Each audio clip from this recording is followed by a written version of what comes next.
Good morning. And thank you for joining us. My name is Andres Martinez. I'm the editorial director here at the New America Foundation and one of the coordinators of our exciting Future Tense partnership, which is a partnership between New America, Slate magazine, and Arizona State University, which looks at the policy implications of emerging technologies. Before getting us started, I just wanted to say that when we were planning this event a few months ago, I thought to myself, oh, how appropriate that we are doing this on VE Day. Turns out I was wrong, I think, by a day. It's tomorrow is the official commemoration of the end of World War II, at least in Europe.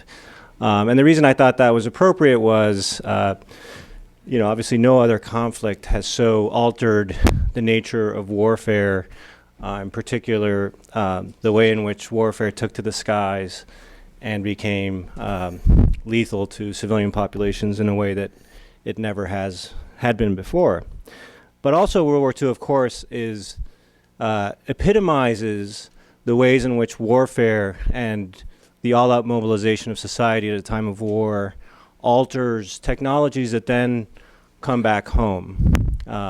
And that's one of the themes that we're going to explore today is, there's a broad fascination nowadays with drones, a technology that's evolved tremendously in large measure to its mobilization in the conflicts overseas. And now we're thinking and looking at the application of this technology for a lot of domestic uses. And people, I think, are naturally very unsettled by that. But there's also a lot of opportunity that this technology affords, and that's another aspect that we're going to explore today, not just the pitfalls and the dangers and the concerns, but some of the opportunities. So again, this is sort of a recurring theme that we're familiar with. And I see a very crowded room, so clearly this is a timely subject, one of great interest, and I appreciate your patience as you make room for neighbors if you have an empty seat next to you. So thank you very much for that. Also, just a couple of housekeeping reminders. The first being that this event is being webcast on the New America site as well as on C-SPAN. So obviously everything is on the record, and everything will be on the record from now on because of all the drones in the skies anyways. So we're watching. And that's a significant, if you want to ask a question, wait for a microphone so people watching can be part of the conversation and listen to you and also identify yourself. And if you're following along on Twitter, please use the hashtag FTDrones. So now I'd like to segue into our opening presentation, which is going to explore this question of what does it really mean to us when we hear the term drones? What do we associate with that? There's sort of I think a primal reaction to these flying robots as a substitute for a lot of technologies, and I can think of no better person to sort of set the table and connect the dots between the politics, the culture, and the technology than Will Saletan, who is one of the more versatile thinkers and journalists that I've ever run across. He's a great partner of ours, of our Future Tense collaboration as the editor, the national correspondent at Slate, longtime writer and editor at Slate, where he covers science, technology, politics, among many other topics. So Will, please get us started.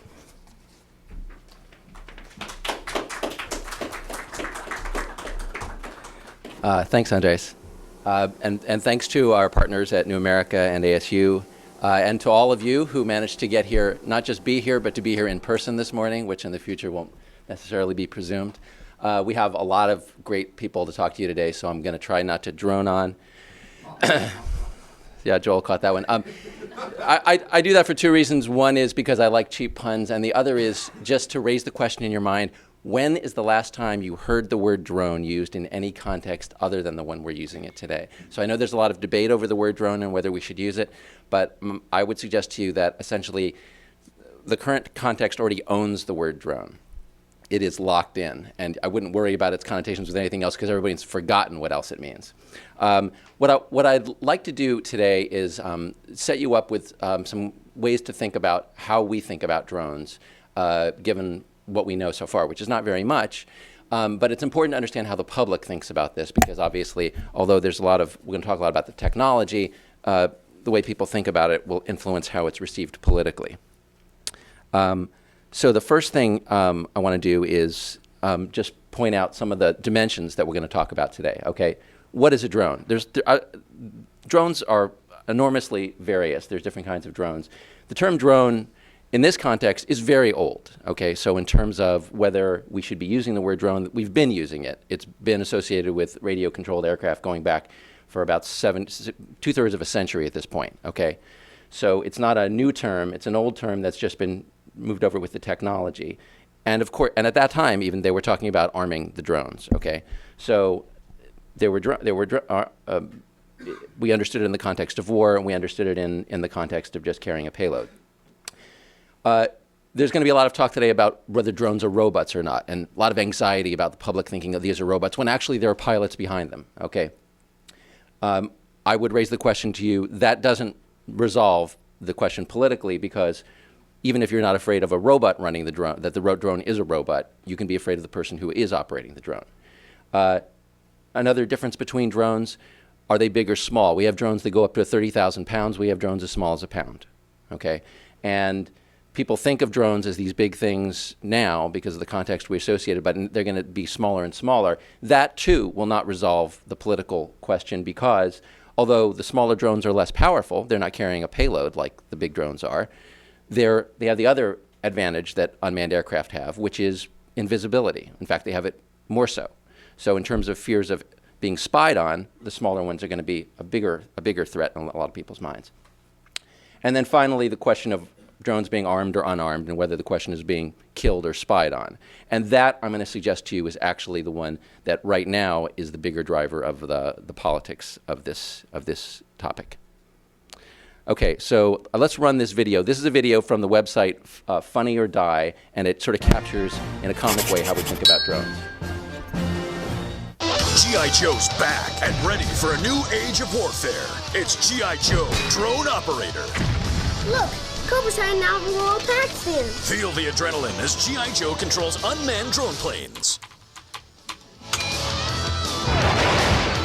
We probably got him. Oh no, Joe's getting tired. Refill his coffee. Comes with an adjustable desk chair and special lower back pillow, so G.I. Joe can sit all day without back pains. Look, Cobra's supporters are mourning his death. Get him, Joe.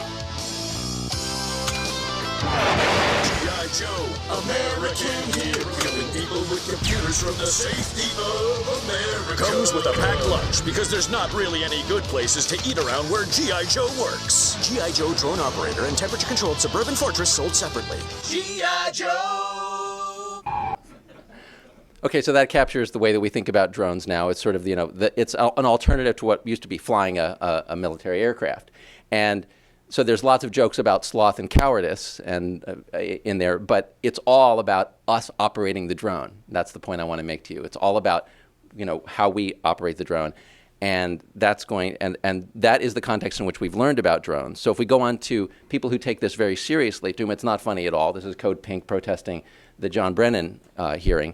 And here, these people are very serious about it. But again, the context is the victims are people overseas. They are foreigners. Okay, that's the presumption. This has gone into popular culture. This is from the TV show Homeland. One of the characters has gone over to the other side, is working against the United States. Why? Because in the story, an American drone has fired a missile into a school and killed a bunch of children, again, overseas. It's not a fair representation of what drones do, but again, the understanding is we've hurt these other people with our drones, and so one of the characters turns against us. Then we begin to see in popular culture some notions of Americans being targeted. So here we have, this is from the TV show NCIS Los Angeles. The drone is in the United States. It's on a training mission. It's hacked into, so we now have hijacking minus the IJ. We have the drone taken over by a hacker, and a missile fired. I think no one's heard in this episode, but the point is it can happen to you, okay? And In this case, I think the hacker is an Islamic fundamentalist in the United States. But then we have, last year, The Bourne Legacy, a movie in which not only is the target an American agent, but the people firing the drone at him are our own dastardly government. And so we begin to see the idea of Uncle Sam as the threat in popular culture. Okay, so I'm going to talk a little bit about public opinion just to put some meat on the bones of this. I'm not going to belabor all the numbers today. If you want the URLs, I can give them to you. But this is a Fox News poll from a couple of months ago, from late February. And basically what it shows is as the target of the military drone becomes more American, the support goes down. This is intuitive, but you can just see how it works. If the suspected terrorist is an American citizen, the numbers go down. If the attack is on American soil, the numbers go down further. You combine the two, you get the lowest numbers. That's the basic structure of public opinion. Some of you may remember this guy locked down the Senate for a filibuster over drones. I'm not going to play the video, but basically he said, you know, we could have drones, American drones, firing at Americans sitting in a restaurant in San Francisco or Houston or wherever. And now, this is absurd because, as we all know, if the United States government wanted to kill you in a restaurant, they wouldn't use a drone. It would make no sense. They would use government-mandated health insurance. The humorist Andy Borowitz had fun with this, with Senator Paul's filibuster. Majority of Americans opposed to being killed by a drone. University of Minnesota poll showed 97% of those surveyed strongly agreed with the statement, "I personally do not want to be killed by a drone." You may see down below that White House Press Secretary Jay Carney said that, tried to make the best of the poll and said, look, people are afraid of getting killed by a drone. We get that, but there is still broad public support for drones killing somebody else. Here we have the popular T-shirt, "Don't drone me, bro." Also, this is also a bumper sticker. And you probably can't see, but the people being targeted by the drone are a man and woman and their child. Again, not a fair representation of drones, but you have to understand this is what's penetrated popular culture. And the operative thing here is drone as a verb. Drone has now been verbed. And if you're afraid of the word drone, you shouldn't be afraid of the noun drone. You should be afraid of this verb. That's the real problem. Here's another poll. This is a Gallup poll from March. So this is after Senator Paul's filibuster. Same structure of public opinion. Okay, same thing. As it becomes more American, the numbers go down, but now they go down much farther. Okay, the lowest number used to be 45, now it's 13. Okay, so presumably because of that filibuster and people thinking about the idea that drones might shoot Americans in this country, we have a big dip in public support for drones. Okay, who's operating the drone? That's another question, this whole us versus them psychology of the way the public thinks about this. This is a Fox News poll from, this is the same poll from February. Notice the difference in the questions. The first question is, do you approve or disapprove of the United States using unmanned aircraft to kill a suspected terrorist, a citizen terrorist on US soil? Not much difference between white and non-white, not much difference between Republicans and Democrats. You ask the question, do you think the President of the United States on his own should be able to do it? All of a sudden, a big gap opens up between whites and non-whites, between Democrats and Republicans. And presumably, that's because Democrats and non-whites think the president is one of us, more so than whites and Republicans. And so there's less anxiety about, so it matters who's being targeted, and it matters who's operating the drone. Here's a question about, now we get on to domestic uses of drones. Who's the target? Again, we're going to see differences in public opinion. Search and rescue, there's no target. We're going to help somebody. There's no adversary there. Overwhelming support. Track down runaway criminals, there's a target, but I'm probably not a criminal. 67% support that. Control illegal immigration, again, pretty high. They're probably not looking for me or anybody like me. Issue speeding tickets. No, absolutely not. Why? Because that could be me. That could be me. I think that's what's going on, what the poll is telling us. Same Monmouth University poll. Here we're going to see another breakdown within the population. And this is in terms of the margin of support, those who support minus those who oppose it. And what you see is that when we talk about speeding tickets, tracking down criminals, not much difference demographically. When we get down to controlling illegal immigration, whites by a 50-point margin are in favor of using drones for that. Hispanics and blacks, half or less. The margin is half or less. And I think that's, again, anxiety about who's going to be targeted and by whom.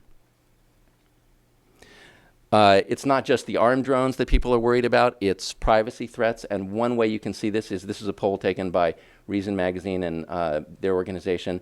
And what they show is that when you ask about unmanned military aircraft targeting and killing American citizens who are suspected of being terrorists, yes, 32% are worried about that. But if you ask about your local police department using drones, do you worry they might invade your privacy? It goes up to 40%. Now, it's a smaller threat, right? You're not going to be killed. But I'm probably not a suspected terrorist. But I can imagine my police department targeting me. So the threat is less, but it's more widespread. More people can identify with being the target of the drone, so the numbers go up.